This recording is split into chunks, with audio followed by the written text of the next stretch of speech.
उसके बाद कुछ करना चाहिए।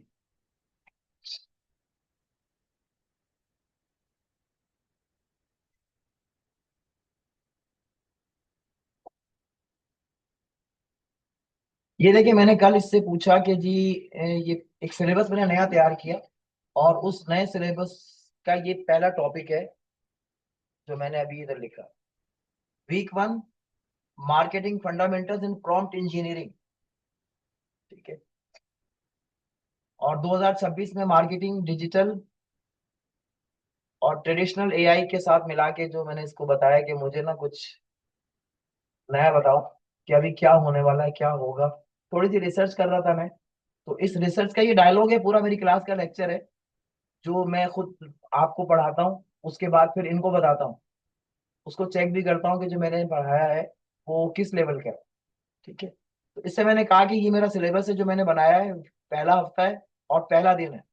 तो इसने मुझे एक बात कही कि जी इस वक्त जो है ना,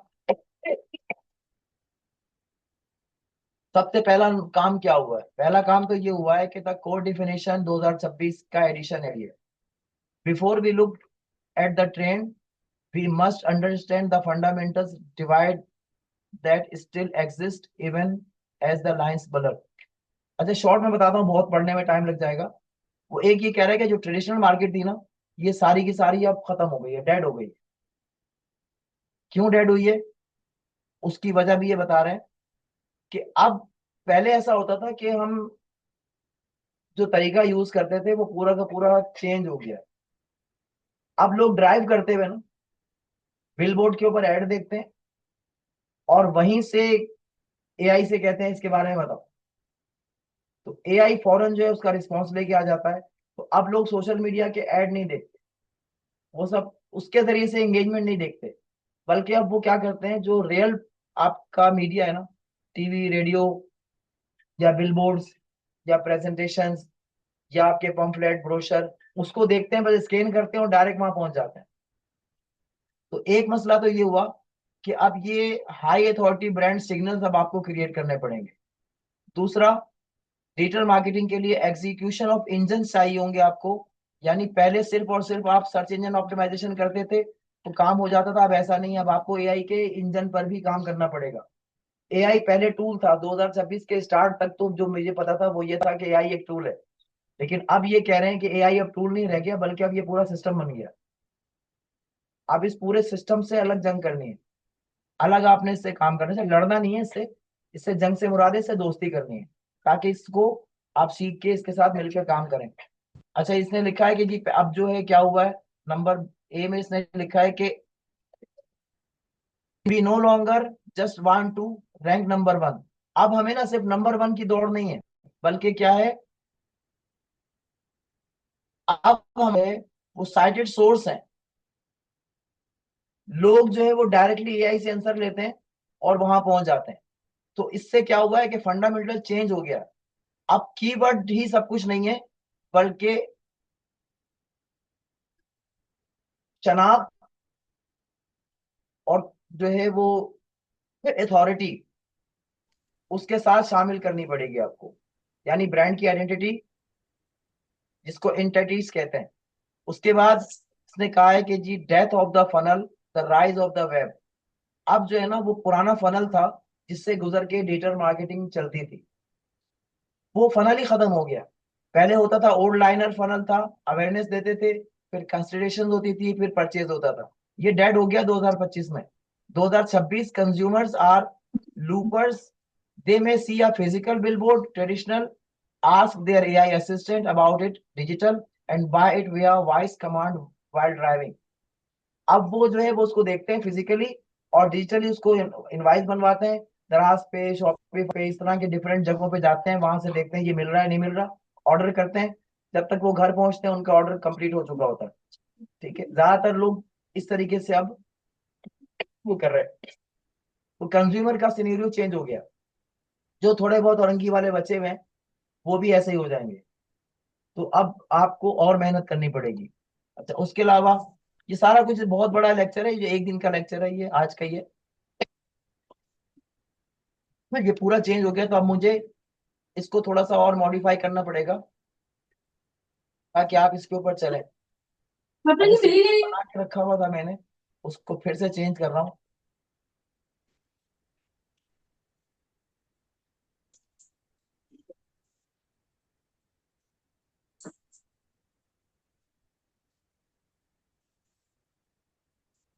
ठीक है, हम पहली क्लास जो हमारी शुरू हुई थी यहीं से हुई थी, कि हम बेसिक और learning to communicate with AI, तो यहाँ से हम चल रहे थे आगे। और उसके बाद थोड़ी बहुत बातें हमने सीखी थी।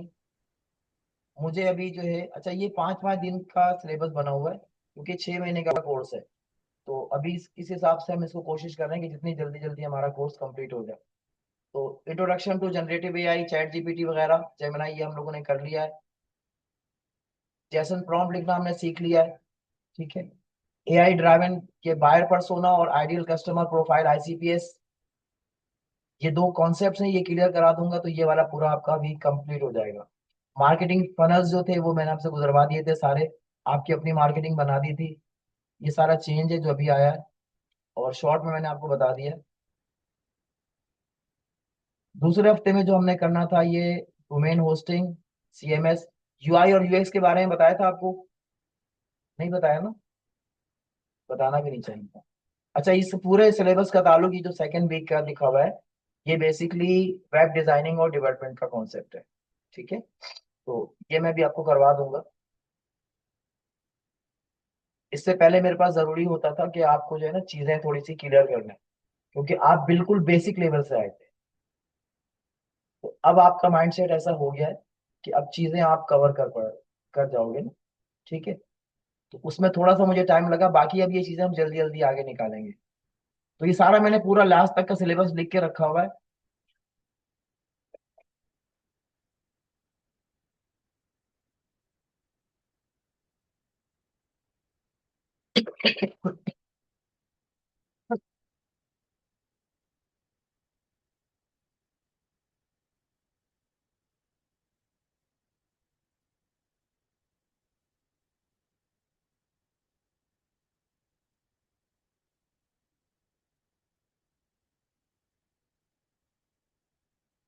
लास्ट क्लास में हमने क्या सीखा था? कुछ सोशल अकाउंट्स जो है वो हमने क्रिएट किए थे, और उसमें कुछ बनाने का काम दिया था। किस किस के अकाउंट बन गए, किसके नहीं बने? कल मैंने पूछा गूगल वालों से, वो कह रहे हैं भाई इस लड़की का ही मसला है कोई, इसका विश का अकाउंट नहीं बन रहा है। मैंने कल 5 अकाउंट बनाए और पांचों साथ साथ साथ एक्टिव है, कोई इशू नहीं है। ठीक है, अब वो आपके या तो मोबाइल में कोई मसला होगा या सिस्टम में कोई मसला होगा, बाकी गूगल की तरफ से कोई इशू नहीं है।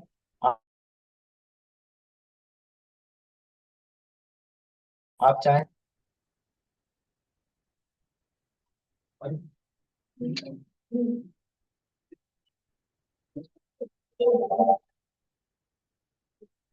ये वीडियो मैंने कल विश पे बनाई है। ठीक है, और ना सिर्फ ये कि बनाई है, बल्कि डाउनलोड करके चला भी लिया, आखिर तक पूरा प्रोसेस मैंने कंप्लीट किया है। ऐसा नहीं है कि जी मैं सिर्फ बोल के चला जाऊं।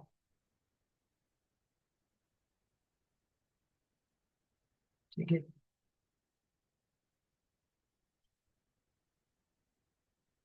ये पूरा मैंने इससे बनवाया है, और इसको मैंने जैसन प्रॉम्प्ट के जरिए से काम करवाया, यानी कि डायरेक्ट प्रॉम्प्ट लिख के नहीं करवाया, जैसन प्रॉम्प्ट से करवाया।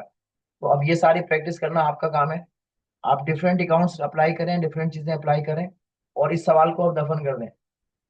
ठीक है। तो बाकी सब बच्चों ने बना लिया ना, और तो कोई नहीं रह गया। तो एक काम इनके लिए मैं बता दे रहा हूँ इनको। आपका नाम क्या है? शाइस्ता। देखो इतनी सारी लड़कियां हैं, एक एक करके ना सबको अपने घर पे दावत दो, बेहतरीन सा बर्गर, पिज्जा, बिरयानी, ये सब मंगवाओ, और फिर उनको कहो ये मेरा अकाउंट बना।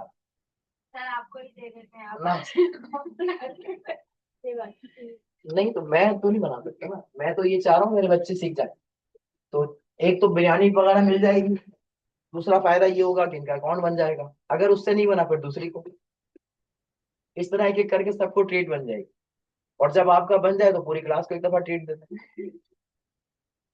ठीक है, कुछ नहीं तो कम से कम जूस वगैरह, चिप्स बिस्किट इस तरह मंगवा लें, 1 किलो बिस्किट मंगवा लें, सबको बांट दें, सब थोड़ी थोड़ी हेल्प कर देना कहीं भी। सही है। और या तो फिर पैसे बचा लें, खुद ट्राई करें। सबसे आसान तरीका है कि आप बार बार खुद ट्राई करें, और वो जो एरर आ रहा है ना उसको रिजॉल्व करें। मैंने पहले आपको बताया कि कोशिश मेरी यही होती है कि मैं किसी के सवाल का जवाब ही ना दूं, लेकिन मुझे याद रहता है कि किस बच्चे ने क्या बात कही है और वो कहाँ स्टक हुआ हुआ है, और मेरी कोशिश होती है कि वहां से वो निकल जाए। और अगर कोई वो मेहनत ही नहीं करेगा, तो फिर मुझे क्या जरूरत पड़ी है कि इतनी मेहनत करूं मैं उसके लिए। तो खुद से ट्राई करें, एग्जैक्ट एरर बताएं मुझे कि सर ये वाला एरर आया, नहीं बन रहा है तो ये कोई जवाब नहीं है। आप मुझे कहें कि मैंने अप्लाई किया, यहाँ तक मेरा काम हो गया, इसके बाद ये एरर है, तो मैं समझा दूंगा भाई ये एरर के आने की वजह क्या है। अब क्लियरली आप पूरा कह रहे हैं कि मुझसे हो ही नहीं रहा है, तो बस नहीं हो रहा तो नहीं हो, मुझे क्या पड़ी, मैं क्यों बनवाऊं। सही है। गर्मी लग रही है किसी को, आप भी चक्कर आ रहे हैं तो आप चक्कर किसी और को दो, हवा के नीचे आ जाओ। चलो साथ वाली बच्ची उसको फूंके मारते रहे, पंखा हिलाते रहे बेचारी की तबीयत सही नहीं है। इससे ज्यादा तबीयत मेरी खराब है, थोड़ा बर्दाश्त कर लीजिए। आज मेरी तबीयत ज्यादा ही खराब है कुछ, उसके बावजूद भी पहले मैंने सोचा था कि क्लास नहीं पढ़ाऊंगा, फिर जब क्लास का टाइम हुआ तो मेरे अंदर मोटिवेशन आ गया, नहीं पढ़ा लेना चाहिए, क्योंकि फिर अगली क्लास छुट्टी होगी। बात है नहीं बेटा, हवा देने को कहा है, फूंके मारनी है, उसमें अल्फाज नहीं हो ना, अल्फाज से तो लोग मर जाते हैं।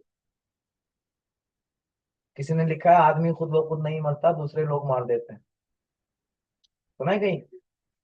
हाँ तो देखा, साथ वाली मार ना दे तुम्हें फूंक मार मार के।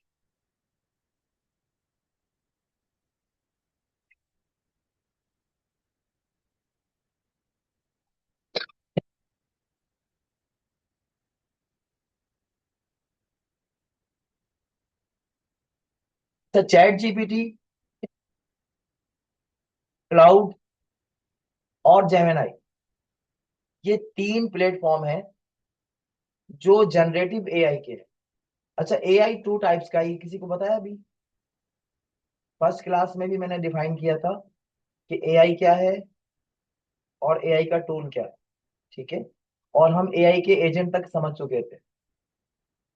तो एजेंट से पहले पहले जो एआई था ना वो था जनरेटिव, यानी वो क्या करता था, जनरेट करता था, चीजें बनाता था। 2026 में आ गया है एजेंटिक एआई। अब ये एजेंट बन गया। एजेंट किसको कहते हैं रियल वर्ल्ड में? कोई बताना पसंद करेगा एजेंट का मतलब क्या होता है?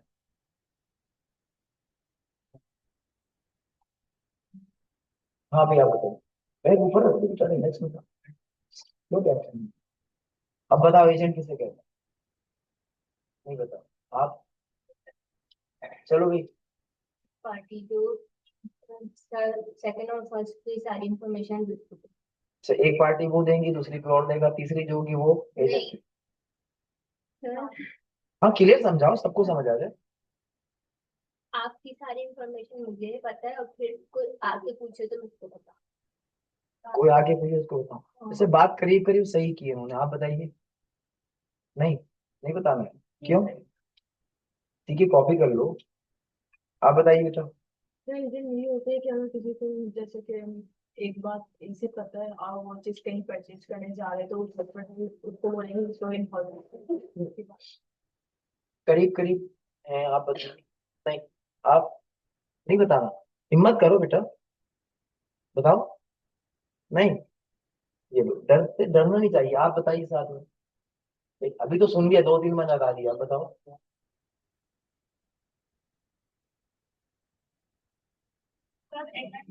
बता सके दूसरे के जैसे मालूम हो तो शेयर कर सके। आप बताइए, ये बीच में हो। एक पार्टी का डेटा दूसरी पार्टी को ट्रांसफर करना एजेंट चला। एक पार्टी का डेटा दूसरी पार्टी को ट्रांसफर करना डेटा कहलाता है।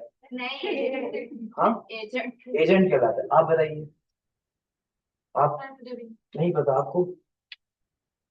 जी, आप बेटा ये दूसरी बीच में कहाँ गए? हाँ, आप जो मास्टरमाइंड होते हैं किसी भी चीज का, मतलब कि जो वो कर रहे होते हैं उन्हें एजेंट कहते हैं। नहीं, मास्टरमाइंड को एजेंट नहीं कहते। आप बताइए बीच में कहाँ गई? नहीं बताना आप रह गए एक। नहीं, आप पीछे कैसे हैं इतने? जगह नहीं, ये रह गए, हो गई। लड़कों में से कोई बताएगा?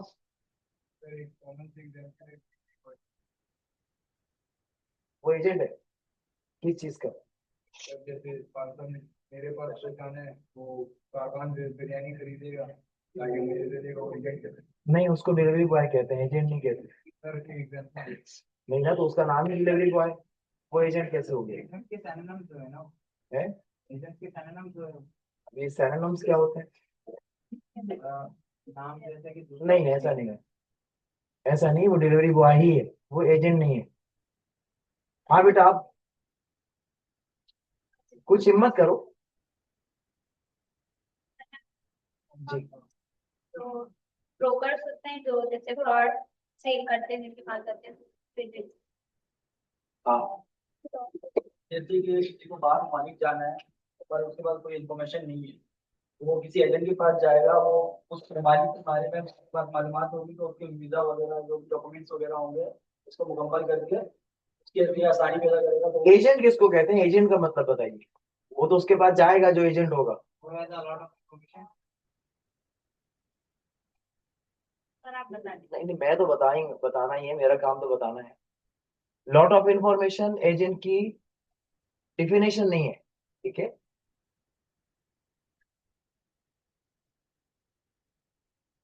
आप बेटा लास्ट नई इंफॉर्मेशन,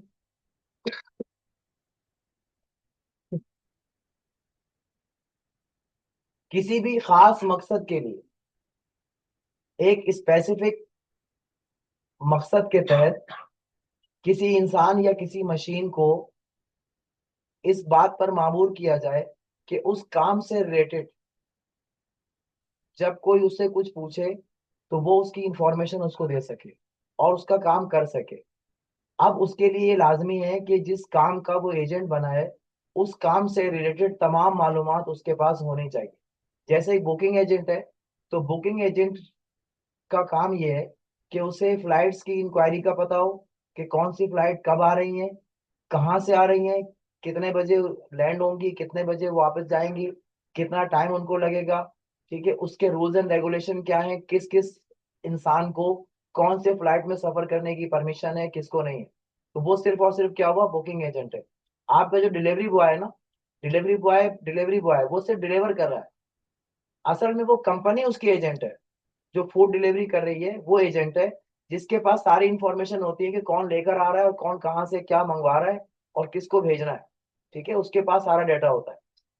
डिलीवरी बॉय को ये नहीं पता कि जी रेस्टोरेंट में कितने बर्गर तैयार हुए या आज कौन सी डिश बन रही है, ये डिलीवरी बॉय को नहीं पता। उसका काम है पैक हुआ हुआ माल उठाना और जाके पहुंचा देना, ठीक है? वो सिर्फ डिलीवरी कर रहा है, वो उसका राइडर है, ठीक है? उसका नाम ही अलग है। एजेंट पूरी इंफॉर्मेशन रखता है उस काम से रिलेटेड जिसके लिए उसको रखा गया है। जिस चीज का वो एजेंट है उसकी हर चीज उसको पता होगी। जैसे कोई बुकिंग एजेंट है प्लॉट का, तो उसे ये पता होगा कि कौन सा प्लॉट बिक गया है, कौन सा खाली है, कितने का है, कितने इंस्टॉलमेंट होगी, कितने मंथ की इंस्टॉलमेंट है, अमाउंट में क्या जो है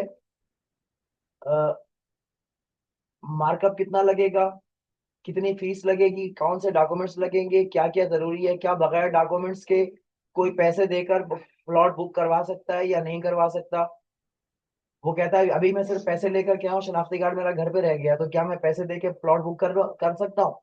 तो वो क्या करेगा, कॉल करके पूछेगा प्रॉपर्टी के ऑनर से कि सर ये एक आदमी आया है, वो कह रहा है कि मैं प्लॉट खरीदना चाहता हूँ, पैसे तो मैं भी दे रहा हूँ लेकिन एनआईसी मेरे पास नहीं है, उसकी कॉपी मैं घर जाके दूंगा, तो क्या आप अलाउ करते हैं? तो एजेंट ऐसा नहीं करेगा। एजेंट वो कहेगा ठीक है आप पैसे दे जाएं, पर्ची कटवा लें। प्रोसेस उस वक्त होगा जब आप डॉक्यूमेंट्स पूरे देंगे। बुकिंग मैंने कर दी है, अगर 24 घंटे में या 48 घंटे में या एक हफ्ते के अंदर आपने एनआईसी नहीं दिया तो फिर आप अपने पैसे मुझसे आके वापस ले जाइएगा, मैं प्लॉट किसी और को भेज दूंगा। और उसके बाद इतने पैसे काट के मैं जो मैंने काम किया उसके पैसे कटेंगे, इतने आपको वापस मिलेंगे, सारा कुछ उसको पता होगा। वो ऑनर से कुछ भी नहीं मालूम करेगा। हाँ, कहीं पर मसला हो जाता है तो फिर वो कॉल करेगा जी यहाँ पे ये मसला हो गया, अब इसका क्या करें। जैसे वो दो आदमी इकट्ठे खड़े हो जाते हैं और वो कहते हैं मैंने भी खरीद लिया, मैंने भी खरीद लिया, अब ये किसको दी जाए। तो अब फैसला ऑनर करेगा कि जी असल प्रॉपर्टी किसके नाम पे दी जाएगी, मिस्टेक हुई कहाँ है। वो मिस्टेक फाउंड करेगा और बता देगा ये जो 8 9 लिखा हुआ है ना, ये 8 9 और 0 9 है। बेसिकली यहाँ पे बीच में किसी प्रिंटिंग के इशू की वजह से नंबर एक जैसे बन गए, लिहाजा आपका ये वाला प्लाट है और आपका ये वाला प्लाट है। फिर उसको जूम करके दिखाएगा कि यहाँ पे जो बीच में जो 8 के बीच में आ रहा है ना, 0 के बीच में, ये बाय मिस्टेक आ गया, ये असल में प्रिंटिंग नहीं है, ये पेन से किसी ने ऐसे हाथ किया होगा तो निशान लग गया है। बाकी जो नंबर प्रिंट हुआ है वो ये वाला है आपका। उस पर सेटिस्फाइड हो जाता है तो ठीक है, नहीं होता तो कैंसिल कर देगा। तो ये सारे राइट ऑनर के पास होते हैं, लेकिन एजेंट ये सब नहीं कर सकता। तो एजेंट्स क्लियरली समझ में आ गया। अब जेमिनाई आपको मैंने सिखाया हुआ है, उसको आप जाके बोलें कि जी मुझे ना एजेंट की डिटेल समझा दे। एआई एजेंट नहीं, रियल वर्ल्ड में जो एजेंट होता है वो कौन होता है, वो मुख्तलिफ चीजें समझाएगा आपको। तो आपको ये बात समझने में आसानी होगी, और जब समझ जाए तो फिर आप उसको गैस करें कि जी ये मेरा एआई का एजेंट होगा तो ऐसे काम करेगा। ठीक है, इससे पहले जनरेटिव एआई था, उसके बाद बन गया एजेंटिक एआई। अब जनरेट करने वाला कोई और है और प्रोसेस करने वाला कोई और है। प्रॉपर्टी जनरेट हो रही है और 2026 में एआई के एजेंट उसको जो है वो डिस्पैच कर रहे हैं, इधर उधर उसको सेल आउट कर रहे हैं। प्रॉम्प्ट इंजीनियरिंग बता दी थी आपको मैंने। कॉन्टेक्स्ट क्या होता है, कंटेंट के बाद जो चीजें बनकर आती हैं वो कॉन्टेक्स्ट कहलाता है। परसोना किसे कहते हैं, ये वर्ड किसी ने सुना है, परसोना है, ख्याल। कल सर वो मैं आईडी बना रही थी, तो उसमें पर्सोना आ गया, उसमें फेस आइडेंटिटी और एनआईआई की नेशनल आइडेंटिटी का वैलिडेशन वहाँ पे। लिंक्डइन पे जी सर। और कोई,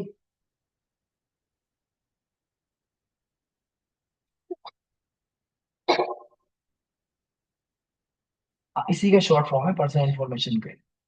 परसोना जो है वो पर्सनल इंफॉर्मेशन का शॉर्ट फॉर्म बना दिया इन्होंने।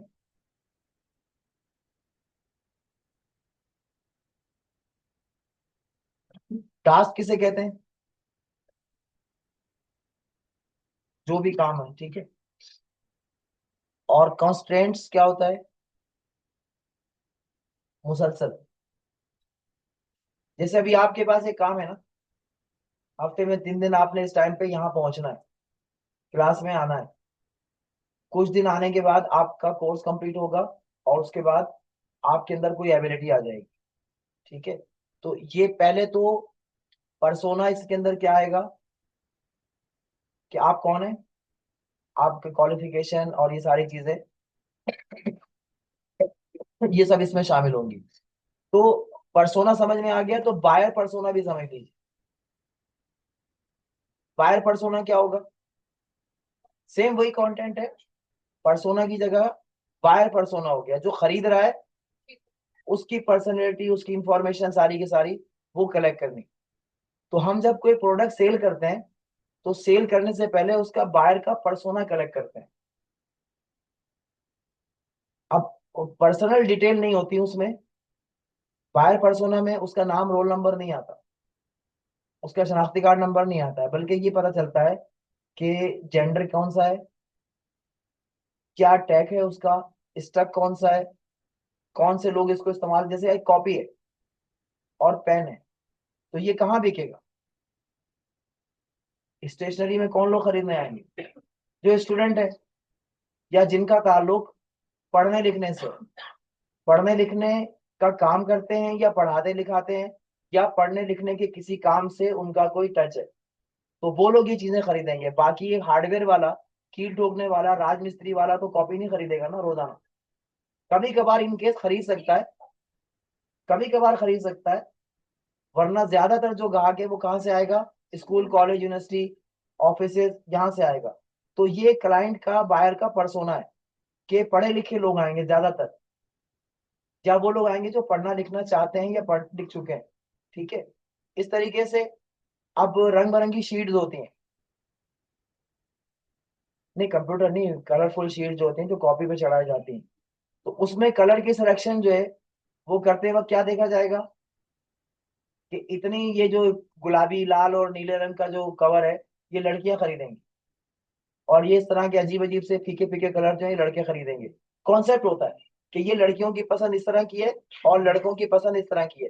तो वो देखेगा कि मेरे इलाके में ज्यादातर बच्चे पढ़ते हैं, ये लड़कियों का कॉलेज है या लड़कों का कॉलेज है, तो वो जो चीज खरीद के लाएगा बेचने के लिए वो कौन सी लाएगा, वो रखेगा जहां पे उसको अंदाजा हो कि ये ज्यादा बिकेंगी। तो ये बायर पर्सोना है। ठीक है, इस तरह की सारी इंफॉर्मेशन कलेक्ट करने के बाद जब उसको एक जगह जमा कर लिया जाए तो उसको हम कहते हैं बायर पर्सोना। ठीक है, जो लिंक्डइन वाला पूछ रहा है वो आपकी पर्सनल आइडेंटिटी को पूछ रहा है, और उसने एक ब्रांड का नाम पर्सोना रखा है।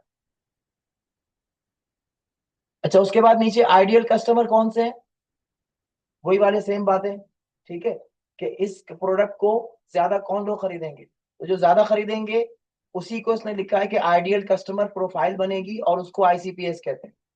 तो आप जब कोई चीज बनाएंगे प्रोडक्ट, तो पहले उसका बायर का पर्सोना बनाएंगे और आईपीएस बनाएंगे, आईसीपीएस बनाएंगे, ताकि आपकी वो प्रोडक्ट उस रियल जगह पे जाके टारगेटेड ऑडियंस को इंगेज कर सके, लोगों को इस बात पर माइल कर सके कि आप वहां पे उसे बेचें। तब ना कुछ आप बनाएंगे। अगर आपको ये पता ही नहीं है कि ये किन लोगों के लिए बन रहा है, तो अब होगा क्या, आप जो है वो बाल लंबे करने के आयल का एड बना रहे हैं कि जी, और उस इलाके में उसका एड की कंपेन चला रहे हैं जहां लोग बाल रखते ही नहीं है। ऐसे लोग हैं, ऐसे इलाके हैं जहाँ पे बाल नहीं रखे जाते। अफ्रीका के कुछ इलाके हैं वहां पे गंजा कर देते हैं, उनकी वजह है, उनका अपना रिवाज है, तरीकाकार है। तो इथोपिया है, तो इस तरह की कंट्रीज में अलग अलग चीजें हैं। आप जिन इलाकों में आतिशफिशा उबल रहा है, वहां पर आप जैकेट का एड लगा दें, तो वहां कौन खरीदेगा। तो आपको बायर का पर्सोना पहले रेडी करना पड़ेगा, ताकि कंपेन चलाने से पहले आपको ये पता चल जाए कि यहाँ पे कंपेन का क्या बेनिफिट आएगा। आप क्लाइंट को बताएंगे कि जी आप तो ऐड लगाने को कह रहे हो, जी मेरा वर्ल्ड वाइड लगा दो। तो वर्ल्ड वाइड लगा दो, तो क्यों लगा दो, आपकी प्रोडक्ट रिलेटेड ही नहीं है इन कंट्रीज की, तो आप इन कंट्रीज को हटा के लगाए ना, अपना पैसा क्यों जाया कर रहे हैं। एक इलाके में ईद का दिन है, उस दिन कोई भी आदमी रोजा नहीं रखेगा। अब उसमें पकोड़े और खजूर बेचने वाले का तो दिमाग खराब है ना, कि जो सुबह सुबह ईद की नमाज पढ़ के पकोड़े और खजूर लेके बैठ जाए, बिकेंगी। दोपहर को अगर बेचे तो शायद बच्चे जिनको ईदी मिली हो वो खरीद भी ले, लेकिन सुबह ईद की नमाज के बाद पकोड़े समोसे कोई नहीं खरीदेगा। इसलिए लोग रेस्टोरेंट बंद रखते हैं कि लोग अभी यहाँ पर नहीं आएंगे, और जो रेस्टोरेंट खोलेगा वो बेवकूफ होगा। कुछ इलाके ऐसे हैं कि जहां पर रेस्टोरेंट चलेगा, कहाँ चलेगा बताओ, ऐसे इलाकों में कि जहां पर फैमिलीज नहीं रहती, mill area, side area, company के इलाके, जहाँ सारे लेबर हैं, वहां कोई फैमिली नहीं है। अब वो लोग कंपनी में काम कर रहे हैं, रात को चौकीदार, हंसामा, स्वीपर, ये सारे लोग वहां पर हैं, ईद की नमाज पढ़ के आगे, अब खाएंगे कहाँ से, रेस्टोरेंट नहीं खुलेगा, तो वो कहाँ जाएंगे। तो उन इलाकों में रेस्टोरेंट चलेगा, पहाड़ी इलाकों में वहां चलेगा, क्योंकि वहां घर बहुत दूर दूर है। तो नमाज पढ़ने आए, नमाज पढ़ के वापस घर जाते थे, भूख लग जाएगी, तो लोग कुछ ना कुछ खरीद के खा लेंगे। तो ये सब चीजें पहले चेक करनी पड़ती हैं। जब तक ये चेक नहीं होंगी, आप उस